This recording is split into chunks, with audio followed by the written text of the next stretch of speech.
ओम आत्मा त्वं गिरिजामती सहचरा प्राणा शरीरं ग्रहं पूजाते विषयोग भोग रचना निद्रा समाधि स्थिति संचारा पदयो प्रदक्षिण विधि स्तोत्राणि सर्वा गिरौ यत् यत् कर्म करोमि तत् तत् अखिलं शंभो तवाराधनम।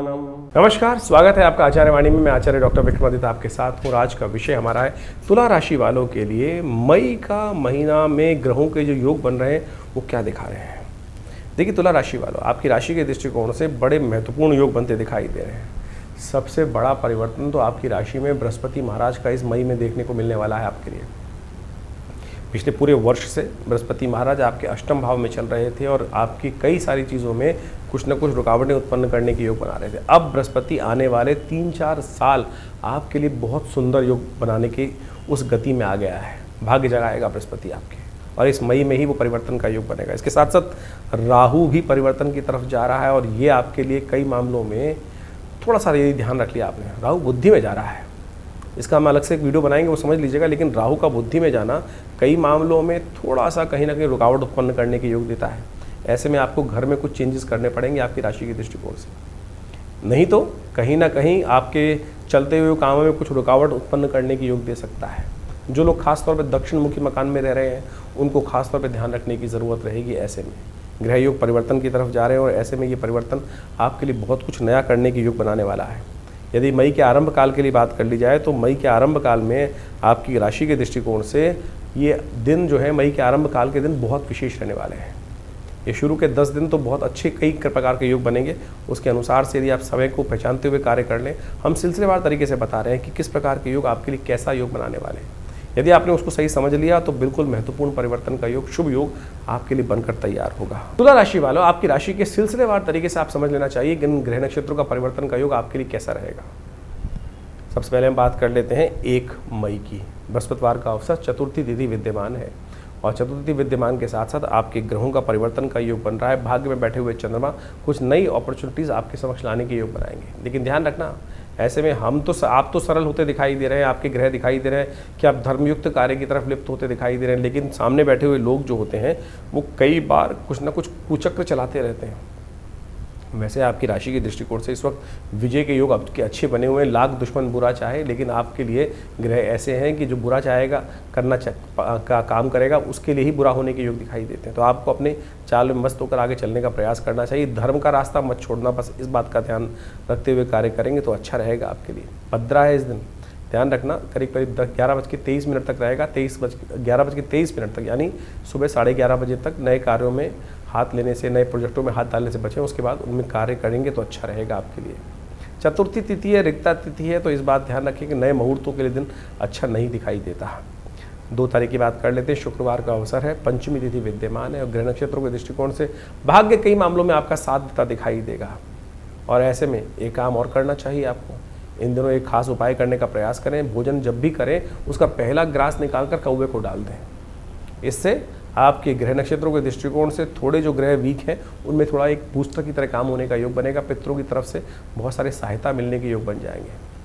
आपके द्वारा डाला गया एक छोटी सा रोटी का टुकड़ा भी किसी गरीब के काम आ जाए, किसी जीव के काम आ जाए, तो समझे उसका आशीर्वाद आपको मिल जाता है। तो पुण्य कार्य करने से इस वक्त आपके लिए भाग्य से किस्मत के रास्ते खुलते दिखाई दे रहे हैं। इसलिए पुण्य को, कार्य को विशेष तौर पर कार्य करने का हमें प्रयास करना चाहिए। इस दिन आदि शंकराचार्य जी महाराज की जयंती है। द्वार केदारनाथ में खुल चुके हैं। बड़ा रमणीक स्थल है, बड़ा दिव्य स्थल है जहाँ पर उन्होंने समाधि ग्रहण करी थी।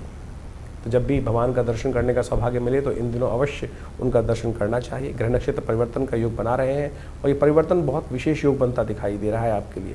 3 तारीख के दिन शनिवार का अवसर, षष्ठी तिथि है और ये तिथि बहुत विशेष है। इस दिन ग्रह नक्षत्रों के दृष्टिकोण से सुबह सुबह चंद्रमा परिवर्तन की तरफ जा रहे हैं, जो आपके कर्म भाव में स्वग्रही होकर बैठ जाएंगे और आपके कार्यों में बहुत सफलता देने के योग बनाते दिखाई देंगे। लेकिन इस दिन एक और बड़ा परिवर्तन होता दिखाई दे रहा है। यम ग्रह, मृत्यु के देवता प्लूटो जो है, मृत्यु के जो ग्रह प्लूटो माना जाता है, जिनको बहुत सारे आधुनिक विज्ञान के दृष्टिकोण से पहले वो ग्रह मानते थे, उसके बाद कहते हैं कि वो ग्रहों से श्रृंखला से बाहर हो गए, लोप हो गए हैं। लेकिन उनका प्रभाव बड़ा विचित्र है। मृत्यु अपने आप में एक मिस्ट्री है और मृत्यु वाला ग्रह जिसको यम के रूप में हमारे ज्योतिष में स्थान दिया गया है वो वक्री होने जा रहा है और इसका प्रभाव विश्व पर भयावह हो सकता है। युद्ध के बादल यानी रक्त रंजित राजनीति के वातावरण बनते दिखाई दे रहे हैं, द्वेष के योग बनते दिखाई दे रहे हैं।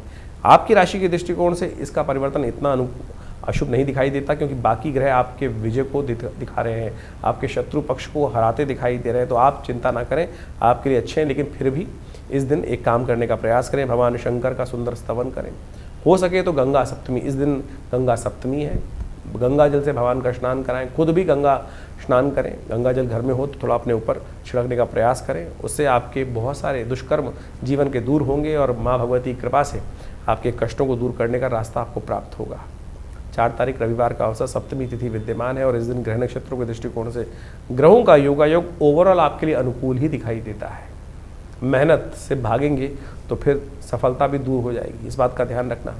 इस वक्त स्थिति बिल्कुल अनुकूल है, सिर्फ मेहनत से भागे नहीं। जितनी मेहनत उतना सफलता, उतना फल, उतना रस, उतना मीठा आपको प्राप्त होने के योग दिखाई देते हैं। ध्यान रखना, नए कार्यों में थोड़ा ज़्यादा लिप्त ना हो, पुराने चलते हुए ढेरे में ही चलना आपके लिए शुभ रहेगा। नया कोई कार्य आरंभ करना अशुभ दिखाई देता है क्योंकि इस दिन सुबह 7:18 से भद्रा का योग दिखाई देता है। कोशिश करें भगवान भगवती गायत्री का स्तवन करें, सूर्य भगवान का ध्यान करें। आपकी राशि के दृष्टिकोण से सूर्य इन दिनों आपके अंदर थोड़ी सी एग्रेसिवनेस बढ़ाते दिखाई दे रहे हैं। थोड़ा शांत भाव से कार्य करेंगे, शांति से कार्य को समझें, तब आपके लिए अच्छा रहेगा। सूर्य को सुबह सुबह जल देना, नमक का दान करना आपके लिए बड़ा श्रेष्ठ दिखाई देता है। 5 तारीख सोमवार का अवसर, अष्टमी तिथि विद्यमान है और इस दिन ग्रहों का जो परिवर्तन का योग बन रहा है वो आपके लिए लाभ के नए रास्ते खुलता दिखाई देगा। सुबह जितनी मेहनत करोगे ना, दोपहर के बाद से उन्हीं कार्यों में लाभ की जो आपने आकांक्षा रखी हुई थी वो सब आपके सामने आने के योग बनते दिखाई देंगे। ऐसे में थोड़ा सा ध्यान रखना चाहिए कि जो हमारे साथ काम कर रहे हैं, जो हमसे अंतर्द्वंद रख रहे हैं, अंतर्द्वेष रख रहे हैं, उनको भी समाप्त करना ज़रूरी है। ऐसे में भगवती आज का दिन बड़ा विशेष है। जो वैशाख की अष्टमी होती है वो विशेष तौर पर बगलामुखी जयंती के रूप में जानी जाती है और ये दिव्यास्त्र है बगलामुखी भगवती का स्तवन। ये ऐसा विशेष तौर पर बाण है कि जिसका यदि प्रयोग कर लिया जाए तो आपके आंतरिक और बाह्य शत्रुओं को आप समाप्त कर सकते हैं। लेकिन इसको उपयोग करते हुए बड़ा सावधानी रखनी चाहिए, स्वयं की रक्षा भी करनी चाहिए। शास्त्र में इसके लिए बड़े सुंदर उपाय बताए गए हैं, इनका दिव्य जयंती के रूप में इस दिन इनका स्तवन करना, लेकिन इनके बड़ा महत्व है, उसको भी हमें समझना चाहिए। वैशाख मास की अष्टमी के दिन बगलामुखी जी की जयंती होती है और बगलामुखी जी का जो नाम है ना वो वैसे ही भगवती का दिव्य स्वरूप है जो 10 महाविद्या के अंतर्गत आता है और बड़ा चमत्कारिक स्वरूप माना जाता है। आज की तारीख में बहुत सारे लोग विभिन्न शांतिक पौष्टिक कर्मों में भी भगवती बगलामुखी के विभिन्न मंत्रों का प्रयोग कर लेते हैं और कुछ लोग बता देते हैं कि भगवती बगलामुखी की आराधना करो, जीवन के कष्ट दूर हो जाएंगे। देखिए, ऐसे में ध्यान रखना चाहिए, भगवती के विभिन्न बीज हैं, विभिन्न मंत्र हैं, पूरी विधि है। माँ भगवती समस्त मनोरथों को सिद्ध करने वाली हैं, लेकिन जहाँ सुई का प्रयोग है वहाँ तलवार का प्रयोग नहीं करना चाहिए। तो ऐसे में बड़ी शांति के साथ ध्यान करते हुए भगवती के मंत्रों का उपयोग करना चाहिए। कहीं हल्का सा गलत प्रयोग जो है वो बड़ा कठिन कारक बन जाता है। आमतौर पे वैसे तो लोग मंत्र को सही से उपयोग करते नहीं हैं, यदि विधि यानी ये ऐसा ब्रह्मास्त्र है कि इसको छोड़ने के बाद फिर वापस नहीं लिया जा सकता और बहुत बाद में कई बार विकट स्थिति बन जाती है। हम छोटी सी ईर्ष्या के कारण से भगवती का विभिन्न प्रयोग करने की तरफ उद्धृत हो जाते हैं और वो अनिष्ट कर देते हैं सामने वाले का। और एक बात समझें, ये वो मंत्रों का प्रयोग है कि गोली नहीं है कि जो आप किसी भी मूर्ख व्यक्ति भी चला देगा तो सामने वाले का हित हो जाएगा। ये वो प्रयोग है कि इसके अंदर पूर्ण भगवती का कृपा मंत्र है। आप ये समझ लीजिए, अगर सामने वाले का कोई दोष नहीं है तो आपके ऊपर वापस आकर जिस प्रकार के इस मंत्र प्रयोगों का आघात होता है वो बड़ा भयावह होता है। मैंने देखा है बिल्कुल अपने जीवन में देखा है कि बहुत सारे लोग जबरदस्ती, बहुत पुरानी बात है, हमारे आश्रम पे एक व्यक्ति आते थे और वो आप माने कि बहुत, जैसे हमारे यहाँ वर्ण 4 वर्ण बताए गए हैं, ना तो ब्राह्मण नहीं थे, लेकिन उनको एक मंत्र कहीं से मिल गया और बगलामुखी जी का मंत्र था और जहाँ वो रहते थे किराए पे रहते थे और क्या हुआ कि वो अपने मालिक से भिड़ गए। उनको वो निकालने का प्रयास कर रहा था, ये मान नहीं रहे थे, निकल नहीं रहे थे, कुछ ना कुछ दिक्कत चल रही थी, सरकारी जॉब में थे उन्होंने उस मंत्र का प्रयोग शुरू कर दिया। जिस प्रकार का वो मंत्र वर्णित है शास्त्र के अंदर, जिस प्रकार से कहा गया, मैं पूरा मंत्र तो नहीं बोलूँगा यहाँ पर, वाचम मुखम पदम स्तंभे जिह्वाम कीले बुद्धिम विनाशे, इस प्रकार से मंत्र है, वो पूरी तरह से उसका पीली सरसों से प्रयोग, तो जिस प्रकार से शास्त्र में वर्णित है उसकी पूर्ण विधि पुस्तकों में लिखी है, और उस व्यक्ति ने वो विधि को आरंभ कर दिया। और सत्य माने उस व्यक्ति ने जो शास्त्र में वर्णित पुस्तकों के माध्यम से उस विधि को पूरी तरह से, मैं कहूँगा ब्राह्मण नहीं था, शूद्र था, लेकिन उसने वो विधि को ज्ञान प्राप्त कर कर, ये मेरा देखा प्रभाव है। आया था आश्रम पर, हमने मना भी किया उसको, पिताजी ने खूब मना किया, भाई इस प्रकार के प्रयोग नहीं करने चाहिए, इससे अनित होता है। बोला बहुत कष्ट में हूँ, ये है वो है, तो नहीं माना। हमारे द्वारा दीक्षित तो नहीं था, लेकिन पुस्तक उसके पास थी, बाजार में मिल जाती है, वो ले आया उस पुस्तक को और उसने उसका प्रयोग किया। और सत्य माने उस सामने वाले व्यक्ति के घर के 3 लोग का उसने अहित कर दिया, अहित कर दिया। 3 लोगों का अहित उसी वक्त उस प्रयोग से हुआ। लेकिन बाद में उस व्यक्ति के पूरे परिवार का, स्वयं का जो हाल हुआ वो बहुत भयावह था। तो ऐसे में बड़ी सावधानी के साथ आपको ध्यान रखना चाहिए। आज की तारीख में एक जनरल ट्रेंड बन गया है कि संतान नहीं है, बगलामुखी का प्रयोग करा लो। घर में अशांति चल रही है, कुछ कष्ट ठीक नहीं हो रहा है, बगलामुखी का प्रयोग करा लो। हमारे पास आश्रम पर नित्यपति कॉल आते हैं कि हमें बगलामुखी का प्रयोग कराना है, ये करना है, वो करना है। और तो और बड़ी विचित्र स्थिति है। मैं आपको बाल्यकाल की एक अवस्था बताऊं कि लोग इस प्रकार के योग बनाते हैं कि एक जो वो स्थिति बताने की नहीं है, लेकिन बड़ा विचित्र स्थिति है। एक पंडित जी थे, वो अनुष्ठान के लिए जा रहे थे और अनुष्ठान करने के लिए बोले एक बड़ा घड़ा लाओ, बड़ा टब लाओ, और जो अनुष्ठान जब करेंगे वो पानी के अंदर खड़ा होकर करेंगे। यानी यजमानों को किस प्रकार से मूर्ख बनाने के लिए स्थिति बनती है। बहुत, मैं कहूँगा पंडित नहीं है ऐसे लोग, ऐसे लोग कलाकार हैं। और उन्होंने जितने पंडित इकट्ठे किए, 5 पंडित 6 पंडित, उन सबको खड़ा किया उन पतीलों के अंदर पानी भरकर, जैसे बगला। अरे क्या स्थिति, बगलामुखी बगला जो होता है पानी में खड़ा होता है, और ऐसी स्थिति में हम जब करके दिखाएंगे। यजमान भी बड़े आज की तारीख में धुरंधर होते हैं, उन्होंने भी पंडित जी से कहा, पंडित जी बड़े स्थिति में, ऐसी स्थिति बची हुई है। तो क्या क्या स्थिति आज लोक में है, ये व्यंग का शब्द नहीं है, ये बहुत ही ब्रह्मास्त्र है। बगलामुखी का जो प्रयोग, अभी छिन्नमस्तिका देवी का इसी के पास जयंती आएगी, तो उन सब के प्रयोग शास्त्र में जो वर्णित है वो अद्भुत कार्य करते हैं। जहाँ आपके केस चल रहे हैं, कष्ट चल रहे हैं, जीवन में बहुत ही भयावह स्थिति हो चुकी, सामने वाले ने बहुत, तब तो कोई रेयरेस्ट ऑफ रेयरेस्ट कार्यों में करने का शास्त्र में वर्णित है, लेकिन बहुत कंट्रोल लेवल में करने का प्रयास करना चाहिए। और उसको यदि बहुत सावधानी के साथ किया जाए, तब वो चीज़ें आपके लिए, अपनी सुरक्षा पहले, हर मंत्र का प्रयोग स्वयं कवच के साथ, कवच विभिन्न प्रकार के उनके प्रयोग, शापोद्धार इत्यादि हर चीज़ में वर्णित है, पूरी विधि शास्त्र में वर्णित है। यदि आपने उनमें से एक विधि भी छोड़ दी तो वो आपके ऊपर वापस जब प्रयोग आएगा आप उसकी रक्षा नहीं कर पाओगे। तो ऐसे में मेरा आप सबसे अनुरोध है कि बहुत शांति के साथ, गुरु के सानिध्य में रहते हुए इन समस्त प्रयोगों को करने का प्रयास करें। बहुत सारे लोग तथाकथित तौर पर बरगलाने का प्रयास करते हैं, तो उन सबसे बचते हुए कार्य करने की ज़रूरत है। तो ऐसे विधान शास्त्र में जो वर्णित चमत्कार के रूप में है, और आप समझें कि हमारे स्वयं भी बहुत बड़ा आश्रम चलाते हैं हम, बहुत सारे जीवन में कष्ट भी आए, और कभी ऐसी आवश्यकता पड़ी तो जहाँ बहुत क्लिष्टता समय था, बगलामुखी के प्रयोगों को उपयोग करके देखा गया, महाकाली के प्रयोग को उपयोग करके देखा गया, स्वयं के लिए उपयोग करके देखा गया, चमत्कार उपस्थित कर देता है। ऐसे समस्याओं को दूर कर देता है जैसे गधे के सिर पे से सींग। पता नहीं कब वो समस्याएं चली जाएं, कैसे ठीक हो जाएं, और हमने वो बिल्कुल स्थिति को समझ के देखा है। कोशिश ये करें, बस सानिध्य बहुत ज़रूरी है, अपनी रक्षा बहुत ज़रूरी है। इन सब चीज़ों को समझते हुए कार्य करेंगे तो अच्छा रहेगा। तो बगलामुखी जी का दिव्य स्वरूप आपने समझा, उनका जिस रूप से पूजन करेंगे बड़ा कल्याणकारी रहेगा। बगलामुखी जी का यंत्र बनता है, यदि उसको घर में इस दिन स्थापित कर लिया जाए और नित्य प्रति उन पर पीले पुष्प अर्पित किए जाए, और उनका एक सुंदर शांति और प्रसन्नता बीज है ह्रीं नमः, ओम ह्रीं नमः, इस मंत्र का यदि स्तवन किया जाए तो भगवती जी की प्रसन्नता मिलती है, भगवती बगलामुखी जी की। और जो उनका भयंकर स्वरूप है, विशेष तौर पर शत्रुओं के लिए भयावह है, लेकिन भक्तों के लिए कल्याण करने वाला है। तो इसलिए इस रूप में उनका ध्यान करें, आपके लिए कल्याणकारी रहेगा। 5 तारीख के बाद अब बात कर लेते हैं 6 तारीख मंगलवार की। नवमी तिथि विद्यमान है।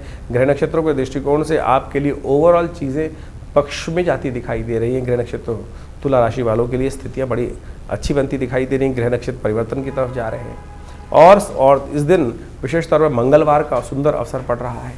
मंगल इन दिनों कमज़ोर चल रहे हैं। आपकी राशि के अनुसार से यदि हम देखें तो मंगल सफलता वाले भाव में बैठकर थोड़ी कमज़ोर स्थिति में, और आपकी राशि के दृष्टिकोण से यदि हम बात करें तो मंगल आपके व्यवसाय के, परिवार के ग्रह माने जाते हैं, धन के ग्रह माने जाते हैं। वो जब कमज़ोर चल रहे हों तो मेहनत करने के बाद भी अनुकूलता नहीं मिल रही है। तो ऐसे में क्या करना चाहिए? मंगल को ताकत दें। बाई चांस इस दिन मंगलवार भी है और जानकी जी का जन्मोत्सव है, सीता नवमी है। इसी दिन भगवान जनक ने जब हल चलाया था अपने राज्य के कष्टभार को, अकाल को दूर करने के लिए, तो भगवती का प्रादुर्भाव हुआ था। और सुंदर हनुमान जी के साथ इतना सुंदर संबंध है कि जब अशोक वाटिका में हनुमान जी ने भगवती के दर्शन किए और उनको राम कथा सुनाई तो क्या हुआ? भगवती का शोक भी दूर हुआ और भगवती ने हनुमान जी को अमरता का आशीर्वाद दिया था। तो इस शुभ योग में आपको सुंदरकांड का पाठ करना चाहिए, जिससे भगवती का सुंदर स्तवन भी हो जाए, भगवती का आशीर्वाद भी मिल जाए। इस सुंदरकांड के पाठ से ना भगवती का आशीर्वाद मिल जाता है। और भगवती ने जैसे हनुमान जी को क्या किया था? अजरता अमरता का वरदान दिया था। आप उनके भक्तों को भी अजरता अमरता का वरदान मिल जाता है। तो कोशिश करें बड़ी श्रद्धा के साथ इस दिन उनका पूजन करें। हमने भी विवेकानंद योगाश्रम में इस सुंदर तिथि पर हनुमान चालीसा, सुंदरकांड, हनुमान यज्ञ और भगवती के सुंदर यज्ञ का कार्यक्रम रखा है, जो 5 बजे से लेकर दिल्ली में विवेकानंद योगाश्रम में करीब शाम को 5 बजे से लेकर रात्रि में 9 बजे 10 बजे तक चलेगा। भंडारा इत्यादि सब कार्यक्रम रहेंगे। आप स्वयं बड़ी श्रद्धा के साथ उसमें भाग लें। अपने नाम से भी यज्ञ करा सकते हैं। नंबर्स, फ़ोन नंबर्स हैं, उन पर संपर्क साध लीजिए। इस दिन एक बात और ध्यान रखें, 8 और 9 तारीख को अश्लेषा और मघा नक्षत्र रहेगा। जो जातक इस नक्षत्र में जन्म लेते हैं उनको मूल शांति अवश्य करानी चाहिए, नहीं तो जीवन में बड़ा भार रहता है। सब कुछ ग्रह शुभ होते हुए भी ये गंडमूल में जन्म लिया व्यक्ति कभी जीवन में तरक्की प्राप्त करने के लिए बड़ा संघर्ष करना पड़ता है। इसलिए बाल्यकाल में ही इसका उपाय कर लेना चाहिए। बाद में जो उपाय किए जाते हैं वो लाभ देते हैं लेकिन उतना नहीं देते हैं। तो इसलिए कोशिश करें बाल्यकाल में ही 27 दिन तक 27,000 जप किया था, 1,000 रोज, और उसके बाद 27वें दिन दशांश यज्ञ कर उनकी संपूर्ण रूप से जो पूजा की पद्धति है, कर्मकांड का सिद्धांत है, उसके अनुसार से कार्य करना चाहिए। बहुत सारे लोग केवल एक ही दिन उनका संपूर्ण रूप से कार्य कर लेते हैं, उससे कोई लाभ नहीं होने वाला। 27 दिन लगातार एक एक दिन 1,000 मंत्र जप करते हुए 27 दिन तक मूल शांति की जो विधान है उसको पालन करना चाहिए, तब जाकर वो कष्ट का पूर्ण उपाय निकलता है, नहीं तो नहीं हो पाता है। बात कर लेते हैं 7 तारीख बुधवार का, और ग्रह नक्षत्रों के दृष्टिकोण से इस दिन योग आपके लिए जो दिखाई दे रहा है एक महत्वपूर्ण परिवर्तन का योग बन रहा है। आपकी राशि के दृष्टिकोण से ग्रह परिवर्तन के जाते हुए 7वें भाव में बुध का पदार्पण सूर्य के साथ होने जा रहा है। बुध बहुत दिन से नीचस्थ अवस्था में चल रहे थे और ग्रहों का योगायोग थोड़ा अनुकूल नहीं था। बुध की स्थिति अब हो गई है आपके अनुकूल। सूर्य के साथ बुध आदित्य योग बनाकर आपके चीज़ों को बहुत बढ़िया से ऑर्गेनाइज करने के लिए सही दिशा में सही समय पर बुद्धि का जो उपयोग अब होना चाहिए वो बनता दिखाई देगा आपको। बुध जब अस्त हो जाते हैं तो सही समय में बुद्धि जो है ट्यूबलाइट की तरह काम करने लगती है। अब विचार आपको खुद दिखाई देगा कि चीज़ों को ऑर्गेनाइज करने की तरफ आप जाते दिखाई दे रहे हैं। ऐसे में विशेष तौर पर भगवान गणेश का और स्तवन करें, क्योंकि गणेश रिद्धि सिद्धिदायक है। उनके बगल में एक रिद्धि और सिद्धि दोनों रूप में खड़ी हैं, तो सफलता और प्रॉस्पेरिटी चाहते हैं तो श्री गणेश को नित्यप्रति स्तवन किया करें। 8 तारीख बृहस्पतिवार का अवसर, एकादशी तिथि है और इस दिन ग्रहों का परिवर्तन होता दिखाई दे रहा है। रात्रि में 12:58 पर आपके ग्रह राशि के दृष्टिकोण से 12वें भाव में चंद्रमा स्थित होते दिखाई दे रहे हैं और ये चंद्रमा की बड़ी दुस्वाभाविक स्थिति है। थोड़ा सा आपके लिए पॉजिटिव, थोड़ा सा आपके लिए नेगेटिव दिखाई देता है। इसलिए नियमबद्ध तरीके से काम करना बहुत ज़रूरी रहेगा। नियम से अलर्ट होकर काम करोगे तो लाभ ले लोगे और हल्के सी कुताही बरती तो नुकसान भी करा लोगे। ऐसा युग बनता दिखाई दे रहा है। तो शांति के साथ, सावधानी के साथ कार्य करने की ज़रूरत है। इसलिए बहुत ज़्यादा उठापटक ना करें, धीरे धीरे काम शांति के साथ काम करने की ज़रूरत है।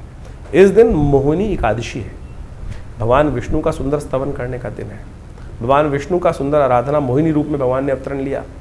तो ये बड़ी अद्भुत कथा है शास्त्र में कि उसका विधान शास्त्र में बताया गया, उसको समझ लेना चाहिए। उसको कर लोगे तो बहुत बढ़िया लाभ मिलेगा। इस दिन मोहिनी एकादशी है। भगवान विष्णु पालक माने जाते हैं और वो सबका पालन करते हैं। जो भी भक्त हैं भगवान की कृपा से ही उनके अनिष्ट दूर हो जाते हैं। एक बार शंभु भगवान, जो ऐसे कहे जाते हैं भगवान शिव, जिस पर को भी आशीर्वाद देते हैं उसका कल्याणकारी योग बना देते हैं। जो भी जाता है उसको तथास्तु भगवान भक्त, वो ये नहीं देखते कौन भक्त किस प्रकार से, जो उनकी श्रद्धा करता है उन सबको आशीर्वाद मिलता है। कहा जाता है एक दिन भस्मासुर उनके समक्ष गया, बड़ी साधना करी, बड़े अद्भुत रूप से वर्षों तक, सालों तक, सदियों तक उनकी साधना करता रहा। भगवान प्रसन्न हुए और कहा तथास्तु, मांगो वरदान। वो भी बड़ा विचित्र था, उसने कहा कि मैं जिसके सिर पे हाथ रखूं वो भस्म हो जाए। ये आशीर्वाद मांग लिया। कहा जाता है कि ये आशीर्वाद मांगने से क्या हुआ, क्या वो ये आशीर्वाद जो लिया उसने, कहा भगवान कैसे कैसे मान लूं, ये जो आशीर्वाद आपने दिया है वो अजर अमर है, बिल्कुल बिल्कुल सही सटीक रहेगा। तो कहा जाता है कि बोले मैं अपना हाथ आपके सिर पे रखूंगा। अब भगवान का आशीर्वाद गलत तो हो ही नहीं सकता, मिथ्या हो ही नहीं सकता। भगवान के ऊपर वो हाथ रखने का प्रयास किया। कहा जाता है भगवान आगे आगे और भस्मासुर उनके पीछे पीछे। और ऐसे में भगवान ने मोहिनी अवतार धारण किया, भगवान विष्णु ने मोहिनी अवतार धारण किया। और ये मोहिनी अवतार धारण करने के बाद जब वो भस्मासुर के समक्ष भगवान शिव, कहा जाता है उसमें कपूर आग के फूल के अंदर में जाकर वो जो स्थान ग्रहण किया था उन्होंने, वहाँ जाकर विभिन्न बहुत कथाएं बहुत विचित्र हैं, लेकिन मोहिनी अवतार में भगवान ने स्वयं रूप में उपस्थित होकर प्रेम के वश में, भगवान प्रेम के वश में जब आते हैं ना तो नियम बदल देते हैं सब कुछ।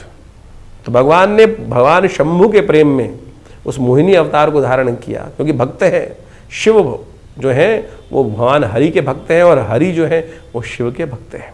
तो इसी प्रेम के वश में आकर भगवान ने मोहिनी धारण करते हैं और भस्मासुर को नृत्य करके मोहित कर लेते हैं अपने स्वरूप से। और कहा जाता है कि जैसे भगवान नृत्य करते हैं और भस्मासुर भी नृत्य करता है, भगवान अपना सिर अपने हाथ पे ले जाते हैं और भस्मासुर भी उस सिर को, अपने आशीर्वाद जो भगवान शिव से प्राप्त था उसी हाथ को अपने सिर पर ले जाता है और भस्म स्वयं हो जाता है।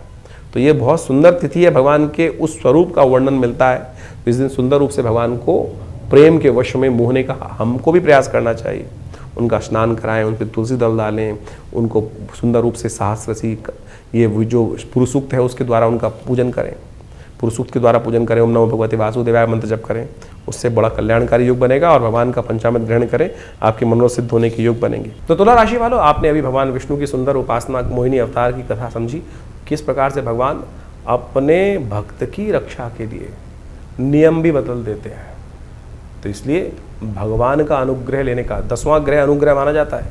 इन 9 ग्रह के ऊपर सबसे बड़ा ग्रह है, और जो भगवान का अनुग्रह कर लेता है वो भगवान स्वयं आपके लिए नियम बदल देते हैं। इन 9 ग्रहों का कोई प्रभाव नहीं होता, इसलिए भगवान का अनुग्रह लें, भगवान का सानिध्य लें, भगवान के साथ रहेंगे ना तो भगवान स्वयं आपके कष्ट समस्त हरने का योग बनाते रहेंगे। तो 9 तारीख के जान लेते हैं। 9 तारीख शुक्रवार का अवसर, द्वादशी तिथि है, गज केसरी योग आपकी राशि में बना हुआ है, जो आपके लिए कहीं ना कहीं बहुत मामलों में कुछ ना कुछ रास्ते पॉजिटिव करता दिखाई दे रहा है। शुक्र प्रदोष का योग बना हुआ है इस दिन, और ये शुक्र प्रदोष जो है ऐश्वर्य को देने वाला है, लाभ को देने वाला है, सुखों को देने वाला है। उसके लिए कहा जाता है कि शाम को जब सूर्य अस्त हो जाए तो प्रदोष काल में भगवान शंकर की सुंदर आराधना करनी चाहिए, अभिषेक करना चाहिए। दही से, शहद से, इच्छू रस से मनोकामना सिद्धि के योग बनते हैं, सुख प्राप्ति के योग बन जाते हैं। जो जीवन में सांसारिक सुख प्राप्त करना चाहते हैं, इस दिन अपनी मनोकामना के अनुरूप से जो विधि का ध्यान रखते हुए रुद्राभिषेक जो भगवान शंकर का इन सब समस्त औषधियों से करते हैं, उनकी मनोकामना के अनुकूल फल प्राप्ति के योग बनते हैं। 10 तारीख शनिवार का अवसर, त्रयोदशी तिथि है और ग्रह नक्षत्रों का योग बनता दिखाई दे रहा है आपके लिए, और बहुत पॉजिटिव बनता दिखाई दे रहा है। सुबह थोड़ी हल्की दिखाई देती है, लेकिन शाम आते आते बिल्कुल नई एनर्जी आपके अंदर होती दिखाई दे रही है। चीज़ों को आप बहुत अच्छे समझ पाएंगे। चंद्रमा बिल्कुल सूर्य और विशेष तौर पर बाकी ग्रहों के सम्मुख आ जाएंगे दोपहर के बाद, और ऐसे में पूरी तरह से शक्ति से चार्ज होकर बहुत सारी चीज़ों को शांति के साथ आप काम कर पाएंगे। थोड़ी सी एग्रेसिवनेस को भी शांत करते दिखाई देंगे चंद्रमा। लेकिन क्या होता है, जब एग्रेसिव हो जाते हैं हम, बहुत सारे लोग हमसे शत्रुता रख लेते हैं। ऐसे में शत्रुओं को मर्दन करना भी बहुत ज़रूरी है। जैसे भगवती बगलामुखी जी की जयंती आई थी इस दिन, जो 10 तारीख को त्रयोदशी के दिन छिन्नमस्तका भगवती की जयंती है। और ये ऐसा अद्भुत बाण है, ब्रह्मास्त्र कहेंगे, कि जिसके द्वारा जो कोई निदान ना मिल रहा हो कहीं और, तो इन भगवती के सानिध्य में जाकर, 10 महाविद्या के अंतर्गत आई वाली इन शक्ति के सानिध्य में जाकर अद्भुत रूप से अकाट्य प्रयोग भगवती के शास्त्र में वर्णित हैं, जो इस संसार के दुखों को काटने के लिए किए जाते हैं। उनका सानिध्य लेना चाहिए, उनका स्तवन भी करना चाहिए। तो ये मई के आरंभ काल के ग्रहों की गणना आपने समझी, तो ये समझ लीजिए मई का जो समय बहुत विशेष योग लेकर आ रहा है। मई का ये योग विशेष तौर पर देखिए कई ग्रहों का परिवर्तन की स्थिति, जैसे हमने आपको कहा, ये परिवर्तन की स्थिति बहुत विशेष है। वैशाख का महीना चल रहा है और वैशाख के महीने के अंतिम समय में शुक्ल पक्ष का जब दौर चले तो उस समय में कई प्रकार के शुभ योग बने। और एक समझ लेना चाहिए आपको कि आमतौर पर आजकल ज्योतिष के अंदर विशेष तौर पर यह बात हो गई है कि हम ग्रहों का निवारण किस प्रकार से करें, और हम जो उपाय बताते हैं ना वो वैदिक पुराणिक मत से बताने का प्रयास करते हैं।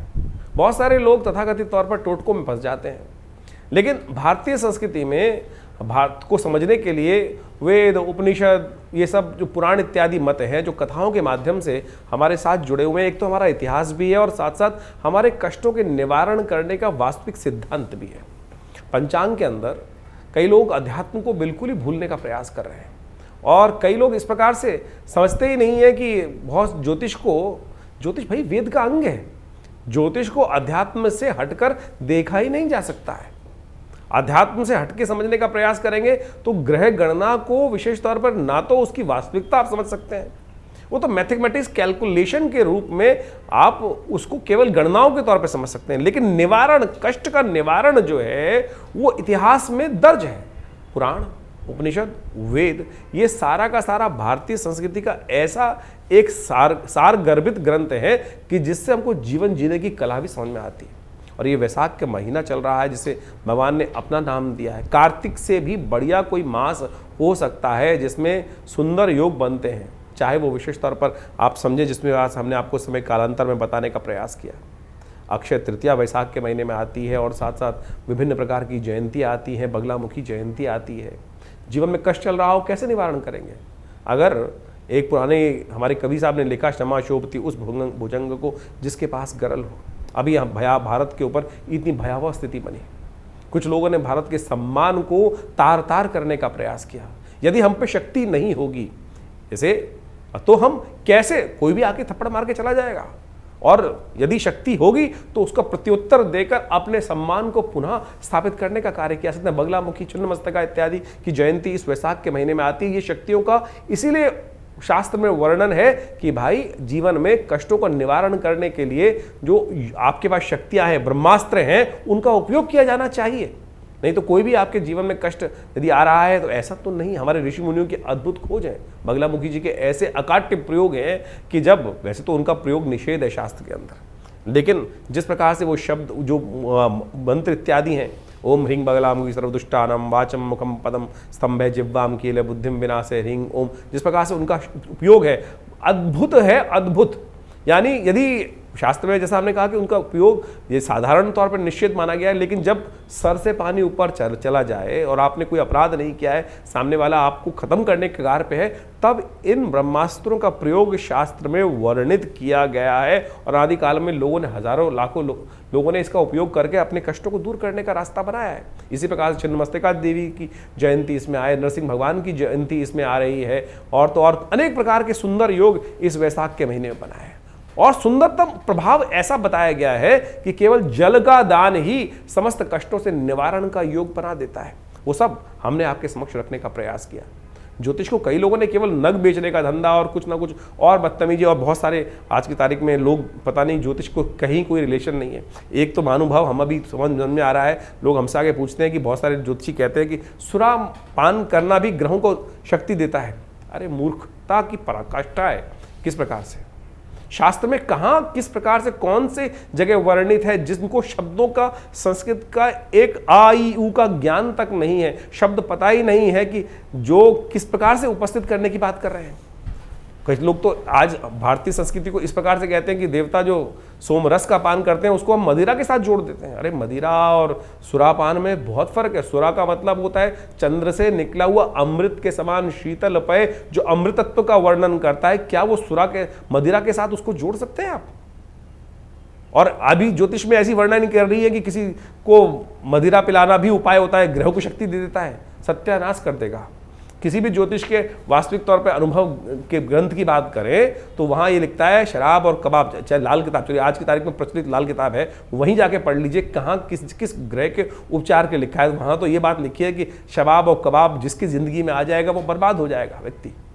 तो आप समझें ज्योतिष को जिस प्रकार से आज तथाकथित लोगों ने जिस प्रकार से पहुंचाया है, कहाँ कहाँ पहुंचा दिया है, उन सबको आज हटाने का हम प्रयास करें सही रूप से। हमने ज्योतिष को वैदिक ज्योतिष के साथ जोड़कर आपके समक्ष उपाय रखें। और इस वैशाख महीने में आप समझें, हमारे यहाँ व्यवस्थाएं बताई गई है, माधव मास इसका नाम रखा गया। केवल जल का दान, कलश भरकर जल का दान करने से ही आपके जीवन के इस मास में कहा जाता है कि एक बार हरिनाम का स्मरण कर लें तो आपके समस्त कष्ट निवारण करने के योग बन जाते हैं। तो आप इन सब सिद्धांतों को सही रूप से समझने का प्रयास करें। और जैसा ज्योतिष की गणनाओं पे इस महीने में, मई के महीने में बहुत ग्रहों का परिवर्तन है, जीवन परिवर्तन की तरफ जा रहा है। गुरु अतिचारी स्थिति में आ चुके हैं और वो ग्रह परिवर्तन, राशि परिवर्तन का एक महत्वपूर्ण योग बना रहे हैं इस मई के मध्यकाल में। इसके साथ साथ राहु का परिवर्तन का योग बन रहा है।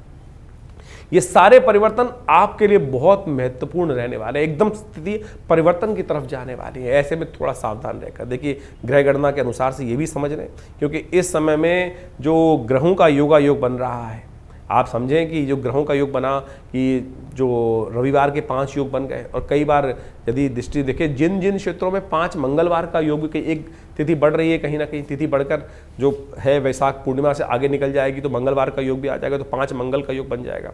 उन क्षेत्रों में भयावह स्थिति, युद्ध की स्थिति भी बन सकती है, और ये कहीं ना कहीं रक्त रंजित स्थिति को ग्रहों का योग बनाती दिखाई देगी। ग्रह परिवर्तन की तरफ जा रहे हैं। बुध स्वयं बहुत सुंदर परिवर्तन की तरफ जा रहे हैं। बुध का ये परिवर्तन बहुत विशेष होने वाला है। बुध जिस प्रकार से काफी लंबे समय तक क्षीणस्थ अवस्था में थे, नीच की राशि में चल रहे थे, और वो परिवर्तन कर कर सूर्य के साथ बुध आदित्य योग बना के चले गए हैं। ये सब का सब आपकी राशि में बहुत महत्वपूर्ण योग परिवर्तन की तरफ ले जाता दिखाई दे रहा है। लेकिन यहाँ एक बात और समझने की आवश्यकता है, हम ज्योतिष के यहाँ विषय जो उपस्थित रखते हैं वो गोचर के साथ रखते हैं। गोचर का यानी, गोचर का मतलब समझ लें कि present situation of the planets. गोचर में जो आज आकाशीय मंडल में ग्रहों की स्थिति है वो क्या, कौन सी राशि पे किस प्रकार का परिवर्तन बना रही है।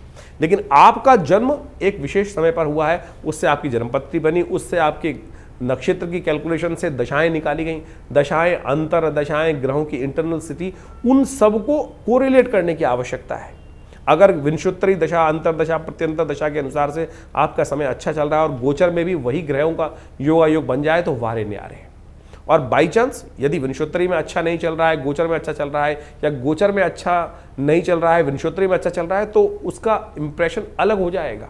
तो इसलिए जन्मपत्री इत्यादि को बहुत अच्छे से गोचर के दृष्टिकोण से तो समझ में आती है चीज़ें। कई बार बहुत सारे लोगों के प्रश्न आते हैं, बोलते हैं कि आपकी राशि के दृष्टिकोण से हमने जो योग बन रहा है वो बहुत बहुत बहुत अच्छा बता रहे हैं, लेकिन हमारे जीवन में घटित नहीं हो रहा है। कारण क्या है? कारण होगा आप हमारे अपने इंडिविजुअल चार्ट के अंदर कोई ना कोई ऐसी ग्रह स्थिति बैठी हुई है कि जिसका हमको ज्ञान नहीं हो पा रहा है। और जो वहाँ अगर किसी व्यक्ति की कुंडली में दरिद्र योग बना हुआ है, केमुद्रम योग बना हुआ है, आपकी कुंडली में 100 राजयोग है और एक केमुद्रम योग, चंद्रमा बिल्कुल अकेला है, कोई शुभ ग्रह से दृष्ट नहीं है और आसपास उसके 2-2 भाव तक कोई ग्रह नहीं बैठा है, तो फिर दरिद्र योग हो गया है। और 100 राजयोगों को अकेला वो केमुद्रम योग खत्म कर सकता है। अगर किसी कुंडली में है तो गोचर में लाख दर्जे अच्छे ग्रह हो जाए, कुछ होगा ही नहीं, तो उसका निवारण करना पड़ेगा। ग्रहों का स्थिति को समझते हुए कैसे उस ग्रहों को, अशुभ ग्रहों के योग को जो आपकी जन्मपत्री में चल रहे हैं, परिवर्तन के योग बनाने हैं। अब आपकी गोचर में जो अच्छे ग्रह हैं, लेकिन आपकी विंशोत्तरी अंतरदशाओं में जो ग्रह की स्थिति बनी हुई है वो कहीं ना कहीं मारने के योग बना रही है, कहीं ना नुकसान करने के योग बना रही है, तो कैसे परिवर्तन का योग बनेगा? तो गोचर के दृष्टिकोण से और इन सब चीजों को समझने की आवश्यकता है। ज्योतिष बिल्कुल सत्य है, प्रमाणित है, इसमें एक भी बात कपोल कल्पित नहीं हो सकती। यहां तक कि आपके जीवन में जो स्वप्न भी आ रहा है ना, वो भी ग्रहों के अनुसार से जाना जा सकता है, उसका भी प्रभाव है। और ये बहुत विवेचना के द्वारा उपस्थित किया जाता है।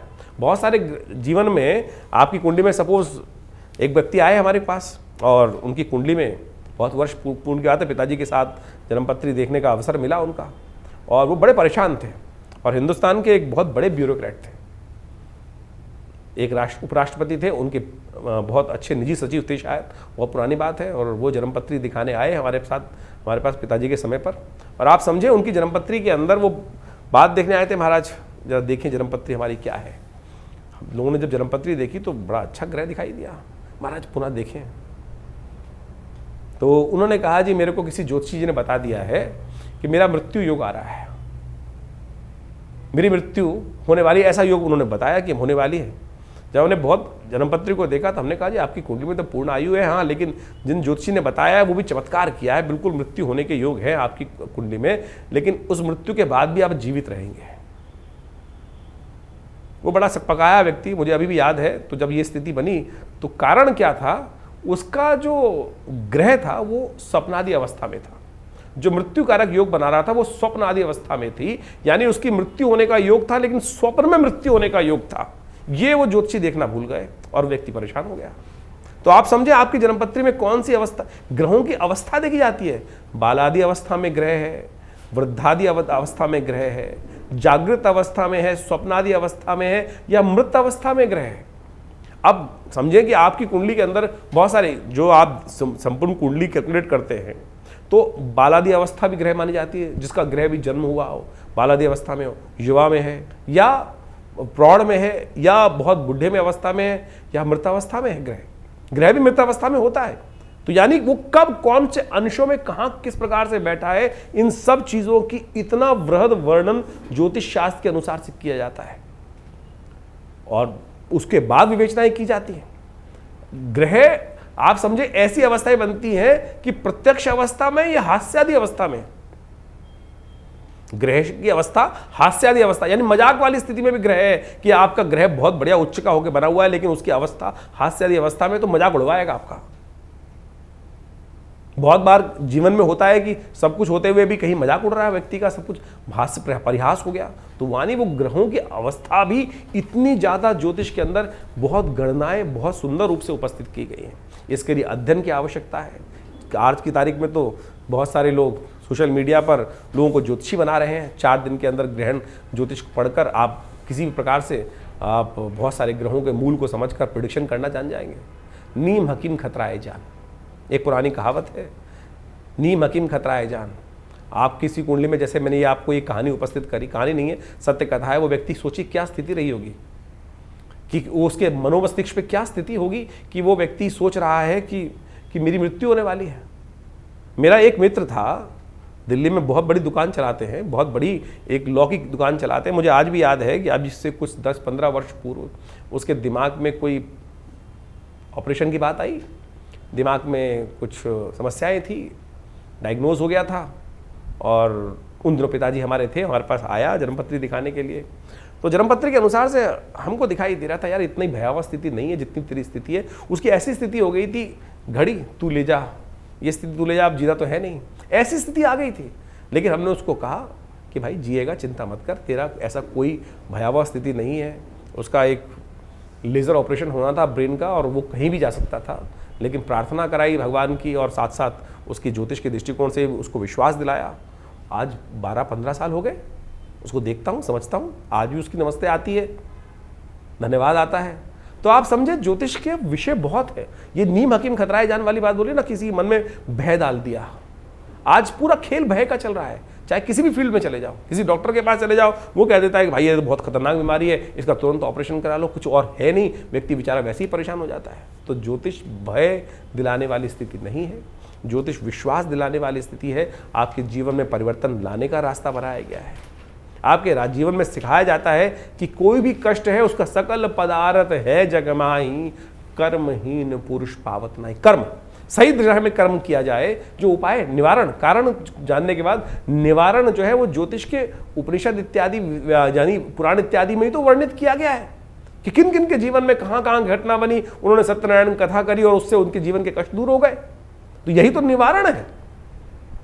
आज की तारीख में लोग बैठे हैं कि भैया वो शराब पिला दो, इस दिन शराब पी लो, इससे ग्रह परिवर्तन हो जाएगा, शुक्र और बलिष्ठ हो जाएगा। बलिष्ठ क्या होगा, आपका जीवन में समस्याएं कुछ और हो जाएंगी। आप सोचें कि आज की तारीख में लोग चुटकी बजाकर स्थितियों को उत्पन्न करने के लिए आज जो भी स्थिति की जा रही है वो ज्योतिष के दृष्टिकोण से कहीं उनका ज्योतिष से कोई मतलब है नहीं। तो हम इन समस्त चीज़ों को आपके समक्ष पूरी तरह से ज्ञान वर्धन करने के साथ साथ चीज़ों को सही रूप से करने का प्रयास करते हैं। तो ज्योतिष को सही रूप से समझें, चीज़ों को अपने जीवन में उतारने का प्रयास करें। जन्मपत्री आप दिखाना चाहते हैं तो उसके लिए अपॉइंटमेंट भी ले सकते हैं, और हमारे यहाँ से आपकी अपनी जन्मपत्री प्राप्त करने के लिए, अपने ग्रहों को समझने के लिए, कौन से आपके योग बने हुए हैं, किस प्रकार के योग बने हुए हैं, कौन से ग्रह कब फलीभूत होंगे, आपके लिए कौन सा उपाय श्रेष्ठ रहेगा, जनरल प्रेडिक्शन के तौर पर बहुत सारे लोग हमारे पास आते हैं। हम नग का विरोध नहीं करते भाई, हम कहते हैं सत्य पहने, असली पहने, रुद्राक्ष इत्यादि जो भी चीज़ें शास्त्र में वर्णित है कहीं गलत नहीं है, कहीं कोई गलत नहीं है, लेकिन शुद्ध तो हो, सही तो हो। यदि आप हमारे यहाँ कौन से नग आपके लिए है वो भी बता दी जाते हैं, हम बताएंगे बिल्कुल, लेकिन हम बेचते नहीं, हम तो कोई बेचते नहीं है, बता जरूर देंगे। आप जानना चाहें तो आपको बता दिया जाएगा। तो वो जन्मपत्री के बहुत सारे मॉडल्स हैं हमारे यहाँ, वो भी आप निकलवा सकते हैं, अपनी जन्मपत्री की विवेचना करा सकते हैं। संबंध किस प्रकार से रहेंगे, कौन सा समय आपके लिए अच्छा है, दशाओं में कौन सा समय आपके लिए उपयुक्त आ रहा है, कब आपको अपने जीवन में आगे बढ़ने के लिए कार्य करना चाहिए, कब आपके जीवन में कार्य करने से आपको बचना चाहिए। तो आप उन सब संबंधों में जानने के लिए आश्रम के साथ संबंध साध सकते हैं। बहुत सारे विभिन्न प्रकार के उत्सव समय समय पर हमारे आश्रम पे होते रहते हैं, उनके बारे में भी आपको हम समय समय पर अवगत करा सकते हैं। आप अपने नाम से अपने उन यज्ञों में भाग लें, स्वयं आएँ, यज्ञ में बैठें, भगवान की प्रार्थना करें, देखिए चमत्कार होगा, कष्ट निवारण करने का योग बनेगा।